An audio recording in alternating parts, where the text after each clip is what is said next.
Efésios capítulo 2, versículos de 4 a 10. Mas Deus, sendo rico em misericórdia, por causa do grande amor com que nos amou, e estando nós mortos em nossos delitos, nos deu vida juntamente com Cristo. Pela graça sois salvos, e juntamente com ele nos ressuscitou e nos fez assentar nos lugares celestiais em Cristo Jesus, para mostrar nos séculos vindouros a suprema riqueza da sua graça em bondade para conosco em Cristo Jesus. Porque pela graça sois salvos, mediante a fé. E isso não vem de vós, é dom de Deus. Não de obras, para que ninguém se glorie. Pois somos feitura dele, criados em Cristo Jesus, para boas obras, as quais Deus de antemão preparou para que andássemos nelas.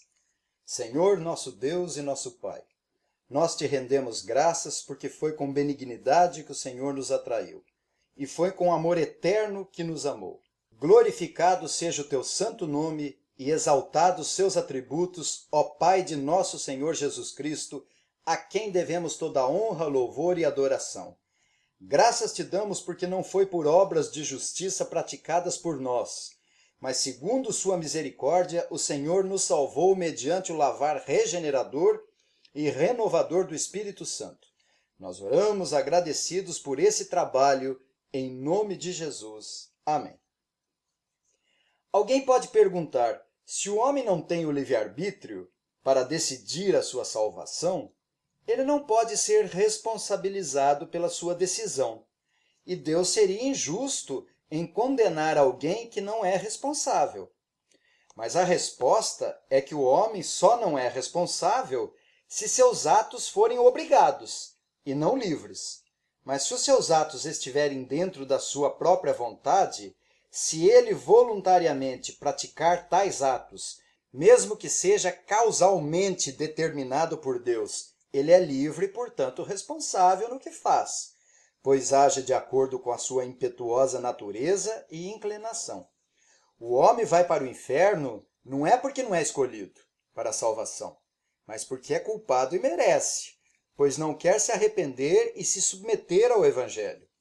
Poderíamos questionar a justiça de Deus se Deus rejeitasse alguém que desejasse ardentemente a salvação, mas isso é impossível de acontecer. Se Deus condenasse a todos e não concedesse o perdão a ninguém, como fez com os anjos caídos, ele estaria exercendo a sua mais alta e pura justiça. Deus não é injusto porque não está obrigado a salvar ninguém. Se salva, exerce misericórdia. Se rejeita, exerce justiça. E esse texto trata exatamente disso. Vamos considerar essa porção preciosa da palavra de Deus sobre o tema a misericórdia e o grande amor de Deus. Em primeiro lugar, eu quero considerar com os irmãos e ouvintes, com base no versículo 4, os atributos mencionados. Em segundo lugar, com base nos versículos 5 e 6, a graça salvadora de Deus. E em terceiro lugar, com base nos versículos 7 a 10, a razão pela qual foram ressuscitados e ascendidos com Cristo. Nós temos aqui no versículo 4 dois atributos gloriosos de Deus. Mas Deus, sendo rico em misericórdia, por causa do grande amor com que nos amou. Os dois atributos mencionados aqui são a misericórdia e o amor. Mas por que Paulo menciona esses dois dos vários atributos divinos? Por que não mencionou a santidade, verdade, bondade, ou a justiça, ou tantos outros que poderia ter mencionado? Não podemos perder de vista aquilo que Paulo vinha tratando e que também é indicado aqui pela conjunção de no grego, mas Deus sendo rico em misericórdia, além do mais, Deus sendo rico em misericórdia, Paulo vem continuando o seu assunto e nós vimos que ele havia falado a condição do homem natural, morto espiritualmente. Ele vos deu vida, estando vós mortos nos vossos delitos e pecados, nos quais andastes outrora, segundo o curso desse mundo, segundo o príncipe da potestade do ar, do espírito que agora atua nos filhos da desobediência, entre os quais também todos nós andamos outrora, segundo as inclinações da nossa carne. Portanto, nós vimos que a condição do homem natural é pecado e miséria. Por isso, Paulo mostra a riqueza da misericórdia de Deus. Mas Deus, sendo rico em misericórdia, por causa do grande amor com que nos amou. Apesar da condição miserável do homem natural, que está morto espiritualmente, Deus é rico em misericórdia. Deus atenta para o seu estado de miséria, cuja condição é deplorável por causa do pecado. Mas Deus é rico em misericórdia e alcança o miserável pecador. No Salmo 100, versículo 5, porque o Senhor é bom, a sua misericórdia dura para sempre, e de geração em geração a sua fidelidade. Observe que a sua misericórdia dura para sempre, porque uma vez salvo, o eleito é salvo para sempre. Lembre-se que Paulo iniciou a sua carta falando dos eleitos antes da fundação do mundo e predestinados. Só esses são objetos da misericórdia de Deus e ninguém mais. Romanos 9, versículos 15 e 18, pois ele diz a Moisés, terei misericórdia de quem me aprouver ter misericórdia, e compadecer-me-ei de quem me aprouver ter compaixão. Logo, tem ele misericórdia de quem quer, e também endurece a quem lhe apraz. Esse é o primeiro atributo mencionado aqui no versículo 4, a misericórdia. Mas também o outro atributo aparece com bastante ênfase, o amor. Mas Deus, sendo rico em misericórdia, por causa do grande amor com que nos amou. E Paulo continua o seu argumento pensando ainda no estado miserável de morte e pecado em que o homem natural se encontra. E diz que não apenas foi pela misericórdia de Deus, mas por causa do seu grande amor. Realmente, o fato de ter Cristo morrido por nós, sendo ainda pecadores, foi por um grande amor. O fato do Espírito Santo ter aplicado a obra da redenção naqueles que eram inimigos de Deus foi um ato de grande amor. Estávamos destinados ao mais profundo abismo das trevas do inferno, mas foi por causa do seu grande amor que ele nos livrou de lá. Que amor extraordinário! Mas você pode perguntar, por que ele estende esse amor apenas a alguns e não todos? Minha resposta é porque ninguém quer ir a Cristo pela sua livre vontade, pela razão do homem natural estar morto e avesso à santa vontade de Deus. Mas você pode questionar ainda e dizer, isso não é resposta, pois eu lhe digo, quem és tu, homem, para discutires com Deus? Porventura pode o objeto perguntar a quem o fez, por que me fizeste assim? Ou não tem o oleiro direito sobre a massa para do mesmo barro fazer um vaso para a honra e outro para a desonra? Que diremos, pois, se Deus, querendo mostrar a sua ira e dar a conhecer o seu poder, suportou com muita longanimidade os vasos de ira preparados para a perdição, a fim de que também desse a conhecer as riquezas da sua glória em vasos de misericórdia, que para a glória preparou de antemão, os quais somos nós, a quem também chamou, não só dentre os judeus, mas também dentre os gentios. Nunca há injustiça de Deus na eleição e predestinação. Nunca. Se você pensa assim, meu ouvinte, você ainda não entendeu a natureza da graça de Deus. Existe na predestinação grande misericórdia e amor.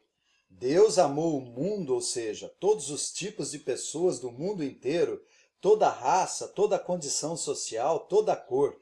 Deus amou o mundo de tal maneira que deu o seu Filho unigênito, para que todo aquele que nele crê não pereça, mas tenha vida eterna. Esses são os dois atributos apresentados aqui, capazes de arrancar o homem natural do seu estado de morte, a misericórdia e o amor de Deus. Mas há ainda um terceiro atributo mencionado aqui nos versículos 5 e 6. E estando nós mortos em nossos delitos, nos deu vida juntamente com Cristo. Pela graça sois salvos. E juntamente com ele nos ressuscitou e nos fez assentar nos lugares celestiais em Cristo Jesus. A graça na eleição. A graça na predestinação. A graça diante do estado de miséria, pecado e morte espiritual.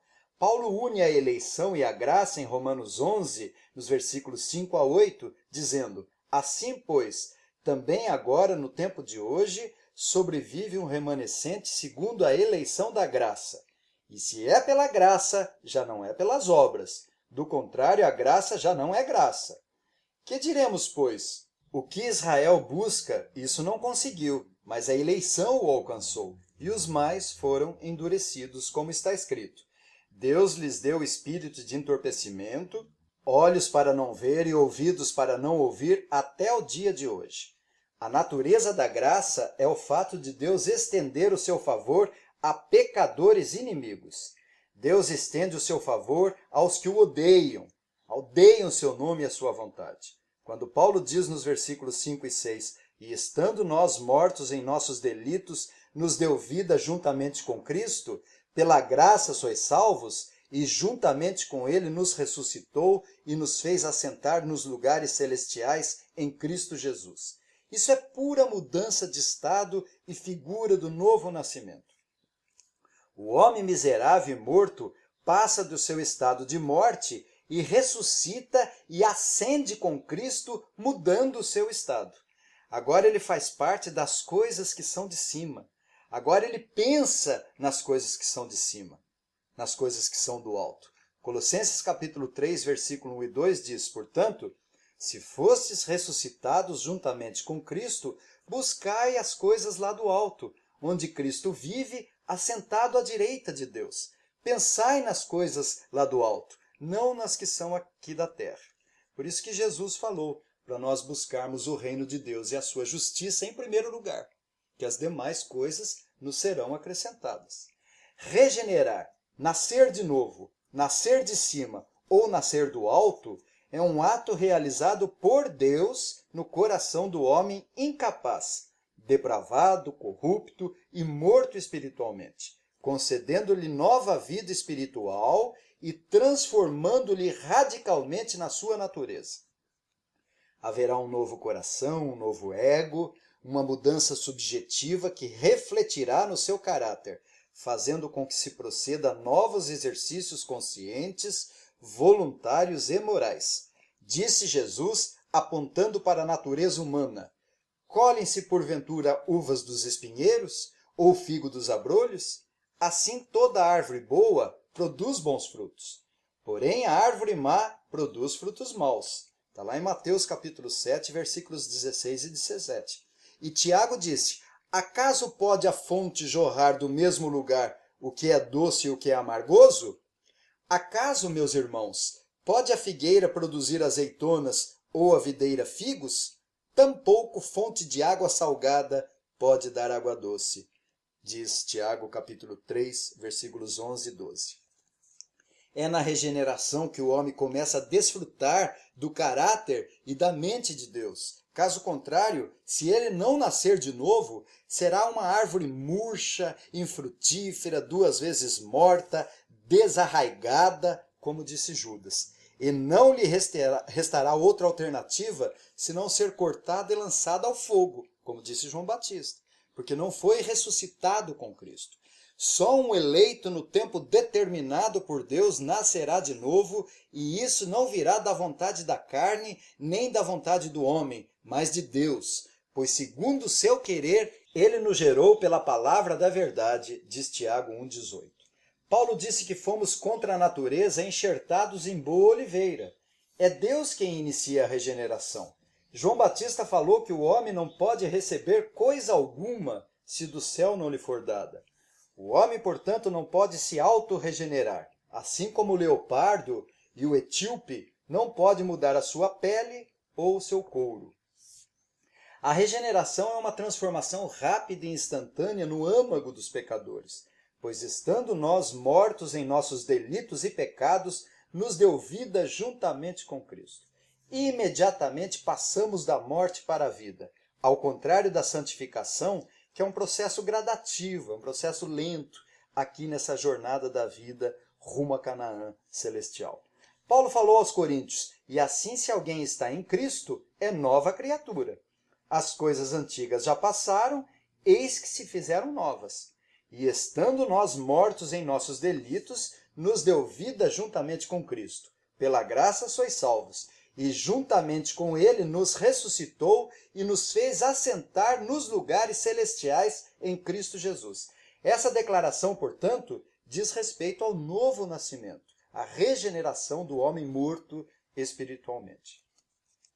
Mas a passagem continua e nós lemos nos versículos 7 a 10 a razão pela qual foram ressuscitados e ascendidos com Cristo, para mostrar nos séculos vindouros a suprema riqueza da sua graça em bondade para conosco, em Cristo Jesus. Porque pela graça sois salvos mediante a fé, e isso não vem de vós, é dom de Deus, não de obras para que ninguém se glorie, pois somos feitura dele, criados em Cristo Jesus para as boas obras, as quais Deus de antemão preparou para que andássemos nelas.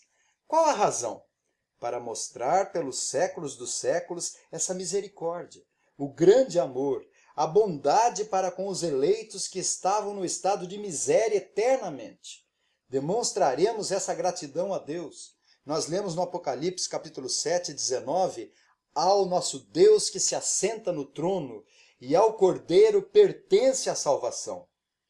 Todos os anjos estavam de pé, rodeando o trono, os anciãos e os 4 seres viventes, e ante o trono se prostraram sobre o seu rosto e adoraram a Deus, dizendo Amém. O louvor e a glória, e a sabedoria, as ações de graças, e a honra, e o poder, e a força, sejam ao nosso Deus pelos séculos dos séculos. Amém. Depois dessas coisas, ouvi no céu uma como grande voz de numerosa multidão, dizendo, Aleluia! A salvação e a glória e o poder são do nosso Deus, porquanto verdadeiros e justos são os seus juízos.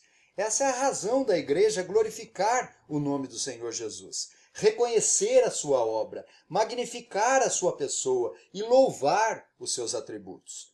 Quando Paulo diz aqui nos versículos 8 a 10, porque pela graça sois salvos, mediante a fé, e isso não vem de vós, é dom de Deus, não de obras para que ninguém se glorie, pois somos feitura dele, criados em Cristo Jesus para boas obras, as quais Deus de antemão preparou para que andássemos nelas, significa que a glória pertence a Deus.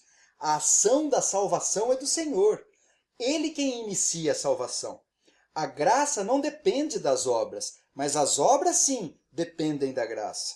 As Escrituras atestam que o homem é escravo do pecado, o que significa que seu espírito é tão estranho à justiça de Deus que não concebe, deseja, nem empreende coisa alguma que não seja má, perversa, iníqua e impura, e somente a iniciativa de Deus pela graça muda essa situação. A graça é uma determinação de Deus em nos tornar semelhante ao seu Filho. Somente esses recebem a graciosa obra de justificação e absolutamente ninguém mais. Paulo, ao afirmar, mediante a fé, e isso não vem de vós, é dom de Deus, a fé é absolutamente sem obras. Paulo disse que o justo viverá pela fé. Esse foi o grito da batalha da Reforma Protestante. A ideia de que a justificação é só pela fé e apenas pelos méritos de Cristo era tão central no Evangelho que Martinho Lutero o chamava de o artigo pelo qual a igreja se firma ou cai. Articulus stands et cadentes ecclesiae. As obras não são levadas em consideração quando a questão diz respeito à regeneração ou justificação. Entretanto, é tão impossível a verdadeira fé deixar de produzir as obras, como é impossível o sol parar de iluminar, ou como é impossível o fogo deixar de aquecer. Como disse Spurgeon, mesmo estando convictos de que os homens não são salvos por causa das obras, também estamos convictos de que nenhum homem será salvo sem as obras. Aqui no versículo 10, observe que Deus predestina até mesmo nosso comportamento, e isso indica que o galardão eterno é de graça. Nós lemos no versículo 10, pois somos feitura dele, criados em Cristo Jesus para boas obras, as quais Deus de antemão preparou para que andássemos nelas. Até a nossa conduta é dirigida por Deus. Jeremias disse, eu sei, ó Deus, que não cabe ao homem determinar o seu caminho, ou o que caminha, dirigir os seus passos. Até o que fazemos é controlado por Deus. Isso não tira a nossa responsabilidade, mas reforça a ideia de que Ele está conosco e vive não mais nós, mas Cristo vive em nós. Estamos unidos com Ele e somos estimulados a sermos firmes, inabaláveis e sempre abundantes na obra do Senhor, sabendo que no Senhor o nosso trabalho não é vão. Quando somos unidos com Ele na semelhança da sua morte, onde certamente seremos na semelhança da sua ressurreição, como disse Paulo, tudo o que somos e fazemos provém do Senhor. É no chamado eficaz ou na regeneração que a união com Cristo começa. Então passamos a estar em Cristo e sermos semelhantes a Ele. Lembre-se que no capítulo 1, foi em amor nos predestinou para Ele. Fomos chamados para a salvação pela graça que nos foi dada em Cristo. Por isso, quando o Espírito Santo nos une com Cristo, nossos atos são realizados nele. Paulo disse, tudo posso naquele que me fortalece. Lembre-se das metáforas de Paulo. Fomos enxertados em boa oliveira e somos um só corpo em Cristo e membros uns dos outros. Sendo certo que se um membro sofre, todos sofrem com ele. E se um deles é honrado, com ele todos se regozijam. Jesus disse, a fim de que todos sejam um. E como tu, ó Pai, em mim e eu em ti, também sejam ele em nós. Eu neles e tu em mim, a fim de que sejam aperfeiçoados na unidade. E usou extraordinariamente uma analogia concernente à comunhão vital pela união em João 15:5. Eu sou a videira e vós os ramos. Quem permanece em mim e eu nele, esse dá muito fruto, porque sem mim nada podeis fazer. Isso nos chama a grande responsabilidade em saber que as nossas obras são realizadas no Senhor Jesus. Apenas para concluir, quero chamar a atenção dos ouvintes para essa união mística que sofremos pela graça de Deus. Os atributos de Deus mencionados no texto, a misericórdia, o amor, a bondade e a graça de Deus, certamente nos comunica e isso nos qualifica a exercer esses atributos. Também, afinal de contas, tal pai é tal filho. É inconcebível não exercermos a misericórdia com a miséria do nosso próximo, amar o nosso próximo, sermos bons com o nosso vizinho e gracioso com o que está perto de nós. Claro que somos imperfeitos e pecadores enquanto vivemos aqui nessa terra, mas devemos, com a graça de Deus, procurar exalar o bom perfume de Cristo, pois fomos objetos da graça de Deus em Cristo Jesus. Estávamos no estado de morte e Ele nos deu vida juntamente com Cristo, por isso devemos cumprir o nosso principal propósito aqui, que é o de glorificar a Deus pelo nosso comportamento misericordioso, amoroso, gracioso e bondoso. Como está a nossa vida espiritual? Expressamos o resultado dessa união com Deus?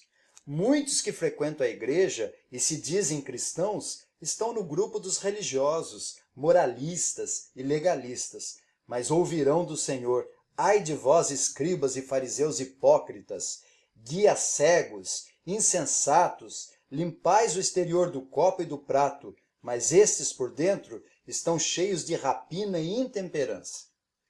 Sois semelhantes aos sepulcros caiados, que por fora se mostram belos, mas interiormente estão cheios de ossos de mortos e de toda a imundícia. Serpentes, raça de víboras, como escaparão da condenação do inferno? Os que não derem fruto serão cortados e lançados nas trevas. Jesus sempre atacou a mera aparência exterior do homem, bem como toda a sua religiosidade sem um coração regenerado. Chegou até mesmo a escandalizar e afastar os discípulos que o seguiam ao dizer, se não comerdes a carne do Filho do Homem e não beberdes o seu sangue, não tendes vida em vós mesmos. Definindo o propósito da verdadeira religião, a comunhão vital com Deus que resulta em vida cristã pelo novo nascimento.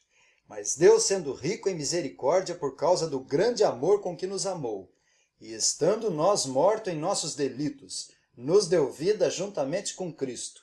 Pela graça sois salvos, e juntamente com Ele nos ressuscitou e nos fez assentar nos lugares celestiais em Cristo Jesus, para mostrar nos séculos vindouros a suprema riqueza da sua graça, em bondade para conosco em Cristo Jesus, porque pela graça sois salvos mediante a fé, e isso não vem de vós, é dom de Deus, não de obras para que ninguém se glorie, pois somos feitura dele, criados em Cristo Jesus para as boas obras, as quais Deus de antemão preparou para que andássemos nelas. Que o Senhor nos abençoe. Amém.